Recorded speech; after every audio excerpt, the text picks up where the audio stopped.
இந்த ஆளுக்கு protein powder இல்லாமல், ஜூஸ் இல்லாமல், மாத்திரை இல்லாமல், நடைபயிற்சி இல்லாமல், உடற்பயிற்சி இல்லாமல், பேரியாட்ரிக் அறுவை சிகிச்சை இல்லாமல் 128 கிலோலேருந்து 86 கிலோ, மொத்தம் 42 கிலோ வெயிட் குறைச்சிருக்கேன்.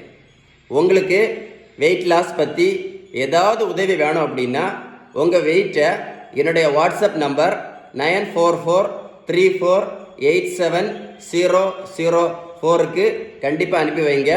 இல்லை அப்படின்னா உங்கள் நண்பர்கள் யாராவது அதிக உடல் எடையினால் ரொம்ப கஷ்டப்பட்டுட்டு இருக்காங்கன்னா அவங்களுக்கு இந்த வீடியோவை கண்டிப்பாக அனுப்பி கொடுங்க. Stay tune with doctor Sheeban MBBS DCH. Congratulations. என்ன டவுட் இருந்தாலும் 9443487004 உங்களுக்கு தேவைப்பட்டால் கூப்பிட்டு ஃபோன் பண்ணி கூட பேசுங்க. Stay tune with doctor Sheeban. Thank you.